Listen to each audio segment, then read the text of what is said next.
Friends, ನಾನು ನಿಮ್ಮ Swaroop Shetty. So ಗಂಟೆ 5 ಆಗಿದೆ. ನನ್ನ ಪ್ರಕಾರ ಕ್ಯಾಬ್ ಬಂದಿರಬೇಕು, 5 ಗಂಟೆಗೆ ಕ್ಯಾಬ್ ಬರುತ್ತೆ. ಸೊ ನಾನು ಇಲ್ಲಿಂದ ಏರ್ಪೋರ್ಟ್ ಕಡೆ ಹೋಗ್ತಾ ಇದ್ದೀನಿ. ಸೊ ಲಾಸ್ಟ್ ಟೈಮ್ ಕೂಡ ನಾನು ಫ್ಲೈಟ್ ಬುಕ್ ಮಾಡಿದ್ದೆ, ಅದನ್ನ ಕ್ಯಾನ್ಸಲ್ ಮಾಡಿದೆ. ಬಟ್ ಇವಾಗ ಅಷ್ಟೇನು ಆಪ್ಷನ್ ಇರಲಿಲ್ಲ. 8:55ಗೆ ಫ್ಲೈಟ್ ಇದೆ, 8 ಗಂಟೆ ಒಳಗೆ ಚೆಕ್ ಇನ್ ಆಗಬೇಕು. ಸೊ ಏನು ರೀಸನು, ಯಾಕೆ ಹೋಗ್ತಾ ಇದ್ದೀನಿ ಅನ್ನೋದನ್ನು ಈ ವಿಡಿಯೋದಲ್ಲಿ ಹೇಳ್ತೀನಿ. ಸೊ ನೀವಿನ್ನೂ ನನ್ನ ಚಾನಲ್ಗೆ ಹೊಸಬರಾಗಿದ್ದರೆ ಇವಾಗಲೇ ಚಾನಲ್ನ ಸಬ್ಸ್ಕ್ರೈಬ್ ಮಾಡಿ, ಅದೇ ರೀತಿ ಕೊನೆ ತನಕ ನೋಡಿ.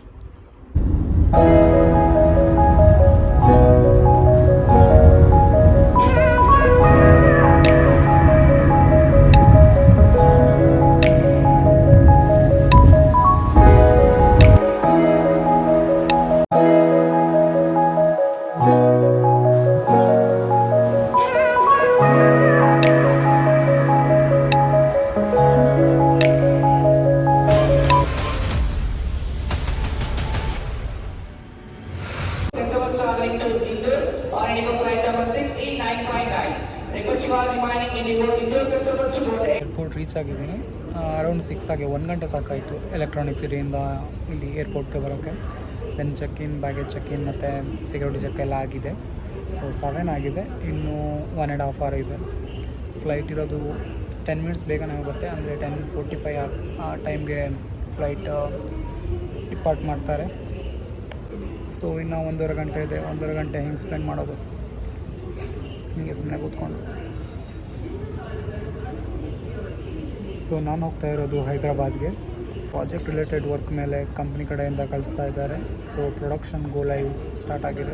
2 ವೀಕ್ಸ್ ಪ್ರೊಡಕ್ಷನ್ ಕಟ್-ಓವರ್ ಇರುತ್ತೆ, ಹಾಗಾಗಿ ಹೈದ್ರಾಬಾದಲ್ಲಿ ಆಗ್ತಾಯಿದೆ. ಅದಕ್ಕೋಸ್ಕರ ಅಲ್ಲಿ ವರ್ಕ್ ಮಾಡ್ತಾಯಿದ್ದೀನಿ.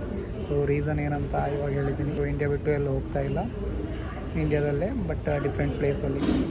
ಆ್ಯಕ್ಚುಲಿ ಇಂಡಿಯಾ ಬಿಟ್ಟು ಹೋಗೋಕ್ಕೆ ಚೆನ್ನಾಗಿರುತ್ತೆ, ಬಟ್ ಅಲ್ಲಿದ್ದವ್ರಿಗೆ ಗೊತ್ತಿದೆ. ನನಗೂ ಕೂಡ ಎಕ್ಸ್ಪೀರಿಯೆನ್ಸ್ ಆಗಿದೆ. ಲಾಸ್ಟ್ ಟೈಮ್ ಆನ್ ಸೈಟ್ ಅಂತ ಹೋದಾಗ ಜಸ್ಟ್ 1 ಮಂತ್ ಇದ್ದಿದ್ದು ನಾನು ಅಬುದಾಬಿಯಲ್ಲಿ. ಆ ಟೈಮಲ್ಲೇ ನನಗೆ ಅನಿಸಿತ್ತು, ಊರಿಲ್ದಿದ್ರೂ ಪರವಾಗಿಲ್ಲ, ಬೆಂಗಳೂರಿಗಾರ್ಗೂ ಆದರೂ ಬಂದುಬಿಡ್ತೀನಿ ಅಂತ. ಸೊ ಅದು ರಾಜ್ಕುಮಾರ್ ಅವ್ರ ಸಾಂಗ್ ಇದೆ ಅಲ್ವಾ,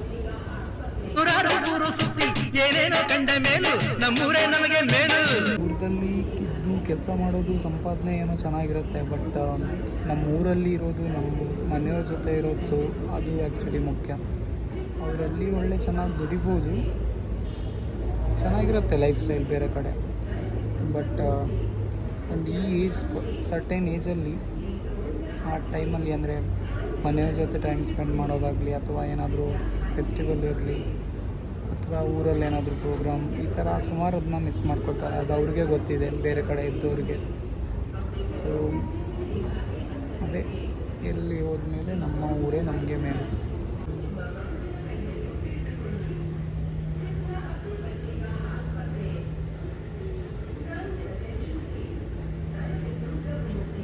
ನಾನು ಅವಾಗ ಹೇಳಿದಾಗೆ ಫಸ್ಟು ಫ್ಲೈಟ್ ಬುಕ್ ಮಾಡಿ ಕ್ಯಾನ್ಸಲ್ ಮಾಡಿದ್ವಿ ಅಂತ ಹೇಳಿದ್ದೆಲ್ಲ. ಸೊ ಲಾಸ್ಟ್ 1 ವೀಕ್ ಬ್ಯಾಕೆ ಆ್ಯಕ್ಚುಲಿ ಹೈದ್ರಾಬಾದ್ ಪ್ಲ್ಯಾನ್ ಆಗಿತ್ತು. ದೆನ್ ಅವರು ಬ್ಯಾಂಗ್ಳೂರಲ್ಲಿ ಮಾಡೋಣ ಅಂತ ಹೇಳಿಕೊಂಡು ಅದನ್ನ ಕ್ಯಾನ್ಸಲ್ ಮಾಡಿದ್ರು. ದೆನ್ ಇಲ್ಲಿ ಬ್ಯಾಂಗ್ಳೂರಲ್ಲಿ ECC ಫುಲ್ಲಾಗಿತ್ತು, ಅಂದರೆ ಗೆಸ್ಟ್ ಹೌಸ್ ಇರುತ್ತೆ ಕ್ಯಾಂಪಸ್ ಒಳಗಡೆ, ಅದು ಫುಲ್ಲಾಗಿತ್ತು. ಹಾಗಾಗಿ ಇವಾಗ ಪುನಃ ಹೈದ್ರಾಬಾದ್ಗೆ ಶಿಫ್ಟ್ ಆಗ್ತಾಯಿದ್ದೀವಿ. ಸೊ ಅಲ್ಲಿ ಕ್ಯಾಂಪಸ್ ಒಳಗಡೆ ECCಯಲ್ಲೇ ಸ್ಟೇ ಆಗ್ತಾಯಿದ್ದೀವಿ 2 ವೀಕ್ಸ್. ಹೈದ್ರಾಬಾದಿಂದ ಕೂಡ ಕ್ಯಾಬ್ ಇದೆ. ಆ್ಯಕ್ಚುಲಿ ಇಲ್ಲಿ ನನ್ನ ಡ್ರಾಪಿಂಗ್ PG ಲೊಕೇಶನ್ಗೆ ಬಂದು ಅಲ್ಲಿಂದ ಕರ್ಕೊಂಡು ಬಂದು ಹೈದ್ರಾಬಾದಲ್ಲಿ ಏರ್ಪೋರ್ಟಲ್ಲಿ ಇರ್ತಾರಂತೆ, ಅಂದರೆ ನೇಮ್ ಬೋರ್ಡ್ ಇಟ್ಕೊಂಡು, ಈ ಮೂವಿಲಿ ಎಲ್ಲ ಇರ್ತಾರಲ್ವ. ಸೊ ಈ ಥರ ಒಂದು ಹೊಸ ಎಕ್ಸ್ಪೀರಿಯೆನ್ಸ್, ನೋಡೋಣ ಇರ್ತಾರಾ ಇಲ್ವ ಅಂತ. ಆ್ಯಕ್ಚುಲಿ ಓಕೆ 39 ಆ ಕಡೆ ಇದೆ, ನಾನು ಆ ಕಡೆ ಕೂತ್ಕೋಬೇಕು, ಈ ಕಡೆ ಕೂತ್ಕೊಂಡಿದ್ದೀನಿ.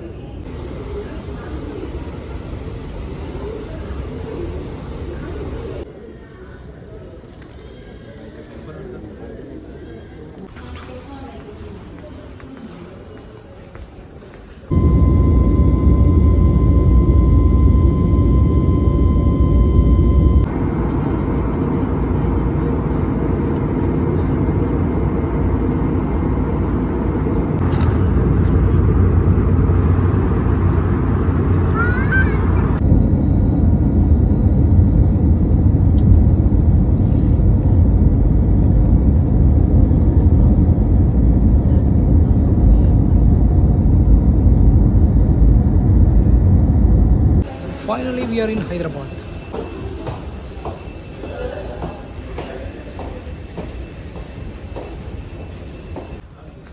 ಕ್ಯಾಬ್ ಡ್ರೈವರ್ಗೆ ಕಾಲ್ ಮಾಡಿದ್ದೀನಿ, ಇದಾರಂತ ಇಲ್ಲೇ. ಮತ್ತು ಪುನಃ ಹೋದ್ಮೇಲೆ ಕಾಲ್ ಮಾಡಬೇಕು, ಎಕ್ಸಿಟ್ ಆದಮೇಲೆ.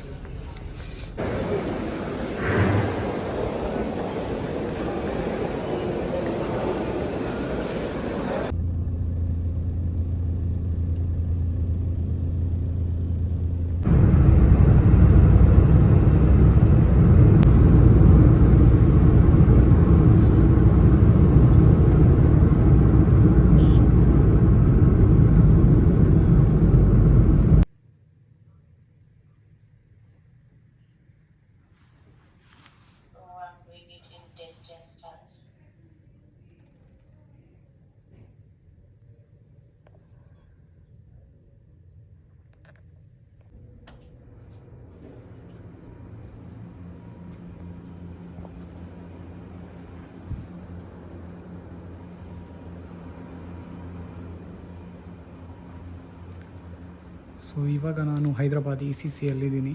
ಸೊ ಇದು ನಮ್ಮ ರೂಮ್ ಎದುರುಗಡೆ ವ್ಯೂ ಕಾಣಿಸ್ತಾ ಇದೆ.